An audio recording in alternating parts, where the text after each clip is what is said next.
Modern animism makes the oldest spiritual belief easy for today's seekers to understand, practice, and live. Stay tuned and grow with us. I've got a treat for you guys. Today, I sit down with Ora Nadrich, thought coach and author of Time to Awaken, Changing the World with Conscious Awareness, and we're talking about transhumanism. Transhumanism is a philosophical and scientific movement that advocates the use of current and emerging technologies such as genetic engineering, cryonics, artificial intelligence, and nanotechnology to augment human capabilities and improve the human condition. The aim of some is even to eliminate death.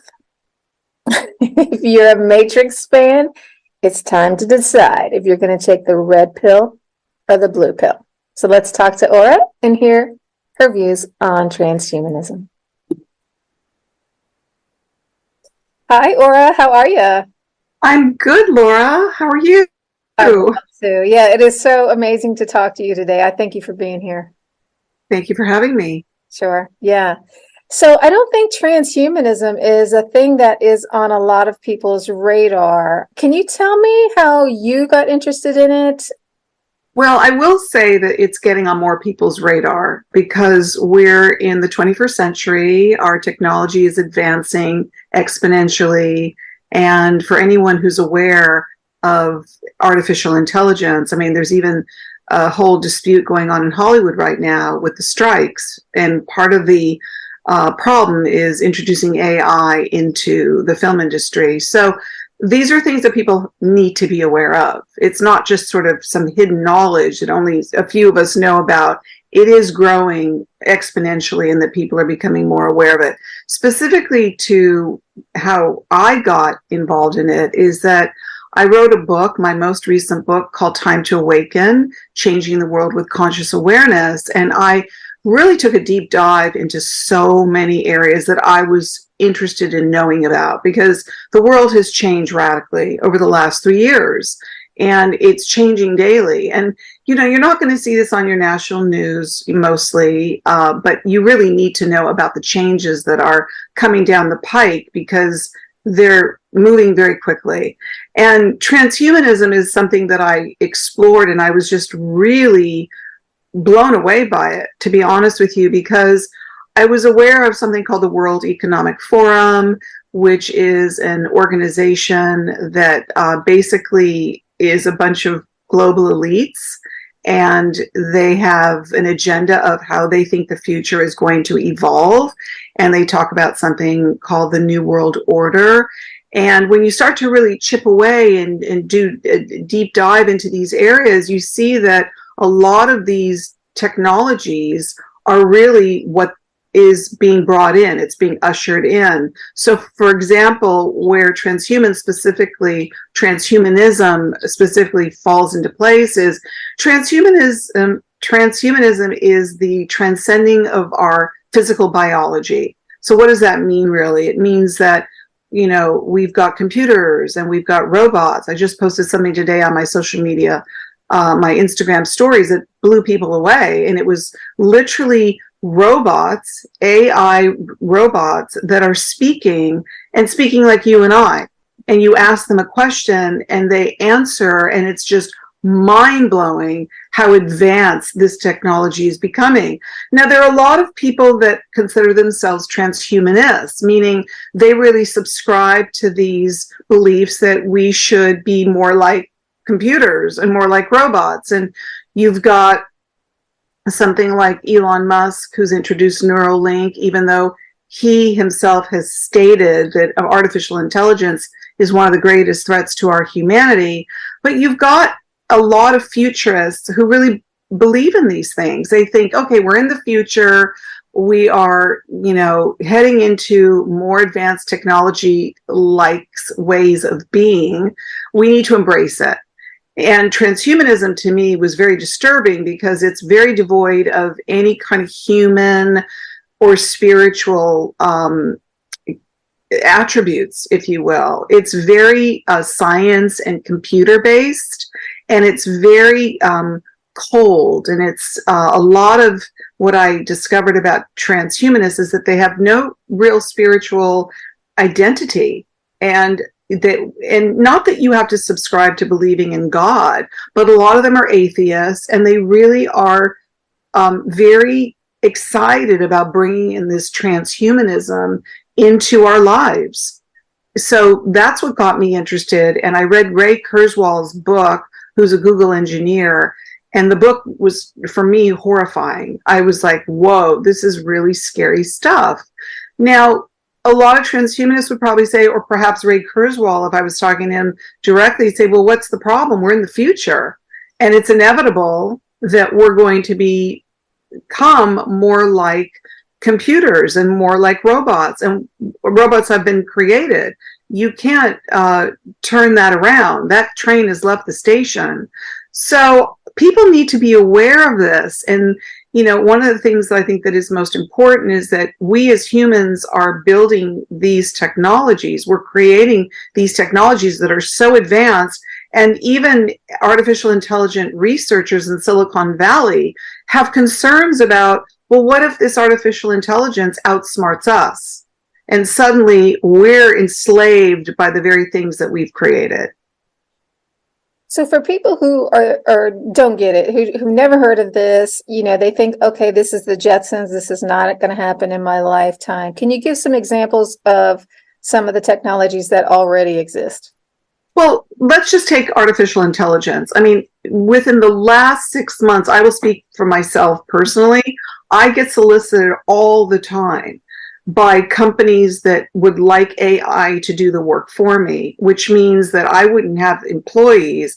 I would have AI doing my website, writing copy for me, doing basically everything I need for my business. Well, wow. I mean, that is here. That's not like Jetsons. That's in real time. Too. Yeah, I get those okay, same. So there's that. Now let's talk about what's going on in the film industry now with all the strikes that are happening. One of the concerns that they have is that AI is going to take over the industry, which means AI will write the scripts. You won't need script writers. You can literally create images from actors and use, their looks, the way they speak, their mannerisms. You can create it through artificial intelligence. I mean, this is real stuff, and it's happening very quickly. Another thing that's advanced in our technology that people could notice today is, for example, things like there are markets that you can go into that no longer will take money.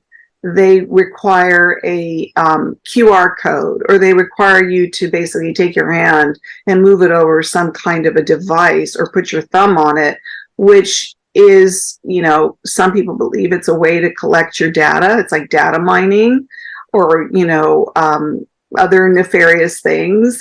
So start to pay attention to how you see things changing right before your eyes, because I think this is a prelude to what's coming. And I really wrote a book about people waking up so that they're not asleep, and suddenly one day they go to an ATM machine. I just saw this posted today that ATM machines are starting to close down because there's the theory that they're doing away with cash, and that people are going to have to do things like that when they go to the market and pay with a QR code. So this is not, it sounds very science fiction. And you said the Jetsons, we all grew up watching that. Well, the future is here. Yeah. Yeah. I think a lot of people, especially young people, they grew up with more of it. So they didn't live in a world that didn't have it. And they think that it's great. Like, there are implants that help people hear. There are bionics that can help, the health related things, which I think are good. But when we get into the things like you can choose your eye color and you can start manipulating your genetics, I think it gets there become some ethical concerns. So do you have any ethical concerns about transhumanism? No, that's a really good question. And I have pondered that myself, because when I did the research, I wanted to look at it from all angles. Mm-hmm. And, if we thought maybe 20 years ago or however many years ago where, scientists and doctors presented that one day we would have organ transplants or we would have robotics, or we would have doctors that don't do surgeries with their hands, but they're literally using a joystick and it is an actual, robot that's doing surgery. We would have said, that's crazy. I mean, that's really, really crazy. Well, that in fact is happening today. What does come up is, where does it go too far? Where you have to really consider the ethical and the moral considerations of those choices that we're making. And, with advanced technology happening as quickly as it is, what does come up, and you have to look at the particular people that are involved. Like, you have to look at someone like a Mark Zuckerberg, who created Metaverse, which is really creating an alternate reality. And you look at somebody like Elon Musk, even though he's hard to read because I think he speaks out of both sides of his mouth. He's got Neuralink, which is about microchipping human beings, but yet he says artificial intelligence is the greatest threat to humanity. It really brings to mind a God complex. Where that comes to mind for me personally is when it starts to go too far, and it starts to go into a direction where we're having people tell us what our future is going to look like. And that's why I take, there's great concern for me about something like when I hear the World Economic Forum speak about this new world order or these agendas that they have in mind for us. And I really recommend people to research this themselves. These were considered conspiracy theories. It's out in the open today. These are not things that are hidden. They're very accessible to people. And I highly recommend they do the research. So to your question, Laura, specifically, yeah, there are moral and ethical considerations we need to have, because something can just go completely south. And when you start to introduce something like artificial intelligence or these robots that I saw today, and I posted it on my site, it was like it was hard to wrap your head around watching this robot. It's really considered a female, and she has a name where when you hear her speak, you think you're in the Jetsons. You really do. You ask her a question, or you ask this computer, I don't know if they're genderizing these computers, but they did call her by a female name. And when you hear them answer, it's chilling. I mean, it's just, it boggles the mind. So I do believe that we could really go too far, and it is something that should concern everybody. The thing that concerns me is the personal piece of it. Big picture too, for sure. But I think there's a lot of people who want the intellectual boost. If I can take a nootropic and get an intellectual boost, am I going to do that? Sure. Am I going to have a better opportunities than other people because I'm smarter? Yes. If I can design my body to be exactly the way that I want it to be, and my kids to be exactly the way that I want it to be, I think a lot of people are going to jump on that because of the core insecurities.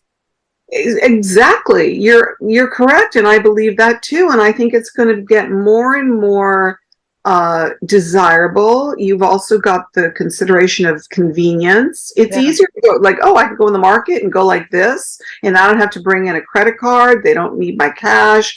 I don't even have to consider any of that. It lightens my load, and that, speaking to a younger demographic, I think you're going to have a lot of younger people that might find it very sexy to get a microchip and go, oh, how cool, I can open my car by just going like this, because I've got a microchip in my wrist. That is a big concern, because you are targeting the younger generations, and they're already being prepared. You can look at babies and toddlers today. They're all on the smartphones. They're all on these tablets. It's not how you and I grew up. So it's going to be second nature for them to use technology in these ways, and I think it's going to only get more and more advanced. There are times where I've looked at it from an existential point of view. Like, I thought, okay, we're in the future. We're advancing so quickly that these technologies are what we've created and they're available to us. And one could say that about when the atomic bomb was created. One can say that about, a lot of things that we've created prior. We could say that about the internet, the dangers of the internet.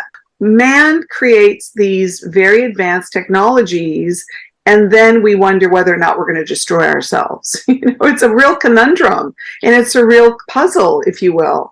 We create these advanced technologies, and then we're concerned as to whether we're going to self-destruct. I see that, and I'm for progress too. I don't think we should live in the Stone Age, and yet the pace at which we are advancing, I think, is not in alignment with nature, especially when we look at genetics and how we're programming people. And I'm very concerned about the implications of that, because I think it's taking consequences away. When you do something in nature, nature has a cycle and it will rebalance itself. But this is going so fast, I don't think that can happen.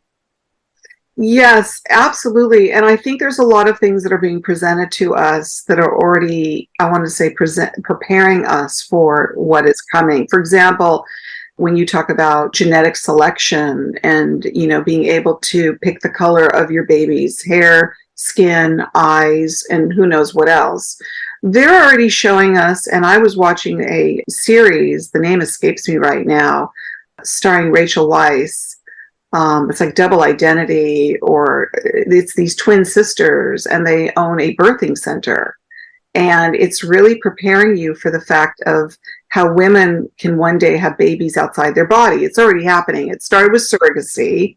And now you've got a lot of young women. I think Paris Hilton is, she went public about that. You've got the Kardashians that go public about, how surrogacy is just the new normal. Oh, how great. I don't have to carry a baby, for 9 months. I don't have to get sick. I don't have to get stretch marks. I don't have to ruin my body. So you're already making these things very desirable for people. So then you have the first phase of that, which is surrogacy. Then you're already getting the next phase of it, which is having babies out of human bodies and having babies in pods, And they're talking about this already. They're talking about these birth centers where this is going to be available. Well, there's going to be generations that are going to probably think that's pretty great. Yeah. And look, I try to take a glimpse into the future. I don't have a crystal ball. I don't know how this is going to play out. But I think maybe one day the things that are normal to us will seem very, very archaic. And that, maybe they'll go, oh, can you believe it? They used to carry babies in their bellies. How weird is that? That's so barbaric. It's so animalistic. Maybe they'll think that way one day. Yeah, I see that. Yeah. I like being a human. Thank you for saying that, Laura, because if we don't think that way, we will succumb, and we will allow for these technologies and these people who really are in control of telling us what we can and cannot do, and how we should do things, and how we should live, and how we should birth, and what we should eat. Because this is all coming down the pike. I mean, this is already being talked about. It's like if you look into the mission statement of the World Economic Forum, it's like you'll own nothing and you'll be happy and you'll eat crickets. They're already using meat as a way to say that that's contributing to climate change. Like the gases that cows emit is causing climate change. We have to be very mindful. As a mindfulness practitioner, I really encourage people to be very aware, be very awake to what they see around them, to what they hear, and go, that doesn't make sense, or that's strange, or I don't believe that, or that sounds kind of crazy. Why should I go along with that narrative? And we were shown that over the last 3 years. There were a lot of things that were told to us that we should believe, and a lot of people need to be told what to believe or what to do. Well, not so fast. There are a lot of people now that are going, I don't know. A lot of things are coming out now that are showing us that we were misled and we were even lied to. Our health organizations have come out and said things like, oh, the COVID vaccine didn't stop transmission, didn't stop you from getting COVID. Oh, the masks didn't really work. I mean, you've inoculated millions of people all over the world who went along with being told what to do without informed consent. And they just trusted their health organizations and their government in hopes that they were telling them the truth. I think that was a real preparation for us to question things more readily next time. Don't just accept what's being told to you because it's an authority figure. Do you know? And that's how conspiracy theories get propagated, where people use that term, oh, that's a conspiracy theory, because we know that that was created when people questioned John F. Kennedy's assassination. Yeah. So, you know, when did it become so wrong to ask questions? So I think we need to ask questions about everything, you know, what you and I are talking about, things that are going to come down the pike, where we're going to, again, just listen carefully and don't just trust your local news or your, you know, sort of predictable news sources. Dig deeper. So, you know, somebody just asked me something the other day. I sent them a bunch of information that they knew nothing about. And they said, well, gee, I guess I got to dig deeper. And I said, yeah, I think you do. And I think people need to have conversations like this, not to tell them what to think, but just to hear different sides of the conversation without the agenda. Because I think a lot of times what happens is you're told what it is, and if you don't believe that, now you're ostracized. I believe in freedom. I believe in freedom of thought. I believe in conversations and curiosity. And again, that's part of being human and the joy of having that experience. I don't want to be a robot. Yeah, I don't want to be a robot either. And I also don't want to be censored because I don't want to be a robot. You know, we just experienced 3 years of censorship and cancel culture in one of the freest and most democratic countries in the world, America. I mean, for those that don't know, the censorship is off the charts. You know, you don't go along with a particular narrative, you get canceled, you get censored. It's freedom of speech. You may not agree. We can respectfully disagree. Right. What happened to civil discourse? So somebody comes out with this, you know, somebody could be listening to you and I and what we're talking about, go, oh, that's crazy what they're talking about. Like, that's out there. Oh, they must be two conspiracy theorists. Do you know? I mean, okay, you can think that way. I feel that people need to not bury their heads in the sand and start to become more aware about the very things you and I are talking about today. And so what is your suggestion? What's your solution? I think my suggestion is really, and it's really the thrust of my book, Time to Awaken. There's a lot of information in my book. I mean, I really went out on a limb.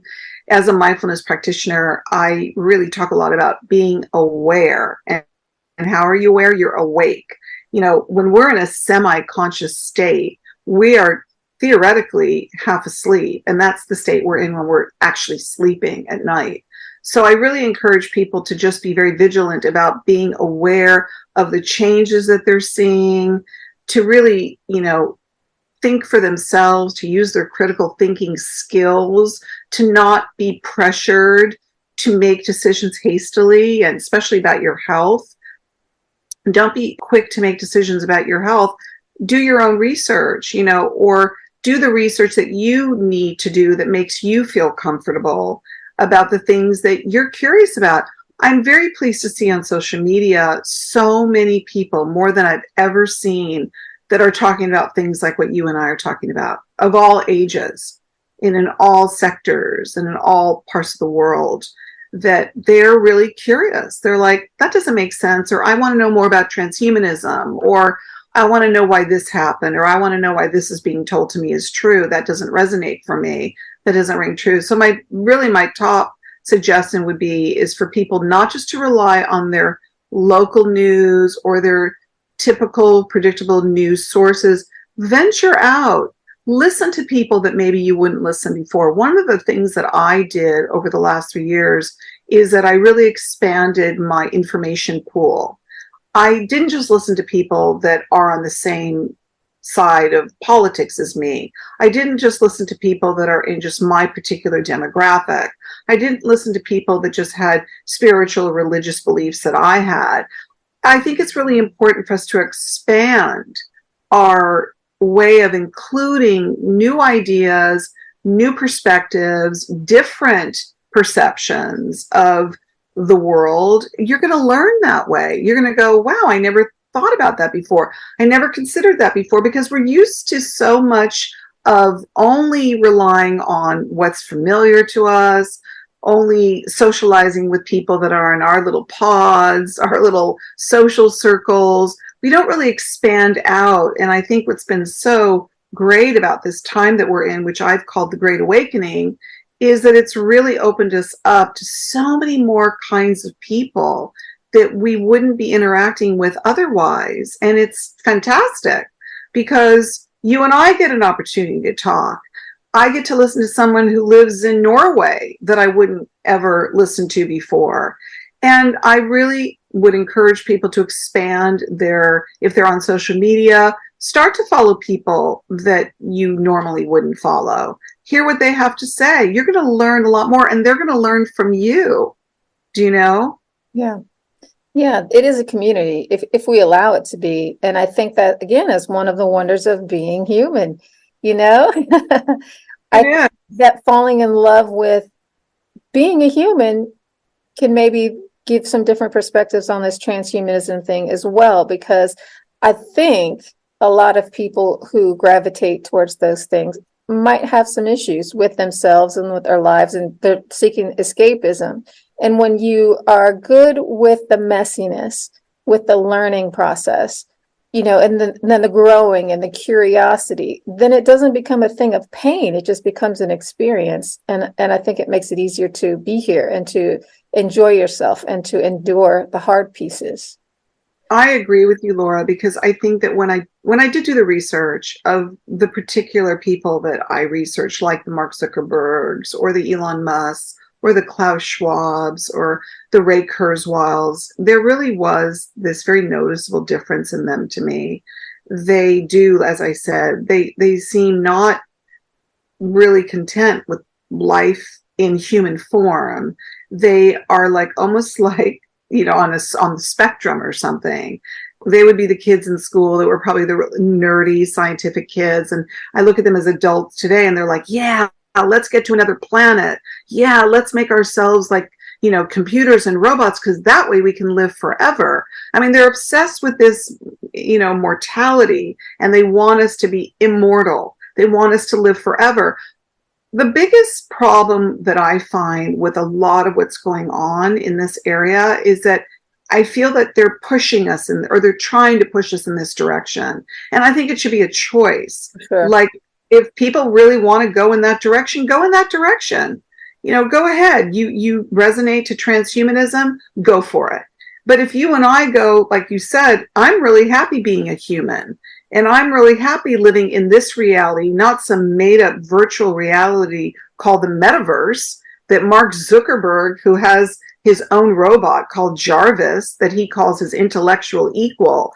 I'm like, okay, if you feel that you need that in your life, good for you. The good news is that the metaverse tanked. People just they didn't get into it. And I'm not surprised. Even kids, it's like, if you've even looked at metaverse, you go into this virtual reality with an avatar version of yourself. It's like, it's so weird. What is appealing about that? And then you buy land on it and art on it, and you meet other avatars. I'm sorry, I'd rather meet you, Laura, in real time, looking at you as a real human, which suits me just fine. I don't feel like, oh, I don't want to talk to Laura, I want to talk to her avatar. I mean, that almost sounds crazy to me. Yeah. It could be very well be just someone's crazy vision of the future, and they want to suck us all into it. Now, you mentioned spirituality. How do you see that factoring in with transhumanism? You know, spirituality is a very good question in relation to the vision of transhumanism, because one of the things that Ray Kurzweil writes in his book is like, he wants us to be spiritual computers. And I was like, well, what does that mean? Yeah. And explain it. And what I realized is that their idea of consciousness is it's not a human consciousness.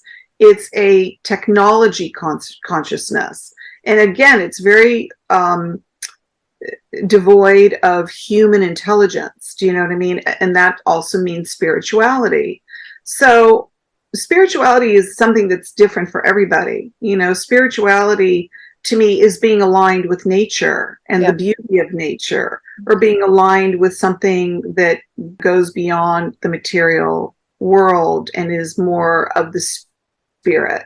And being that we all have spirits that inhabit this vehicle, this vessel called the body, I think that if you don't acknowledge that, you know, one of my favorite quotes is by Pierre Teilhard de Chardin, French philosopher. He said, we are spiritual beings having a human experience.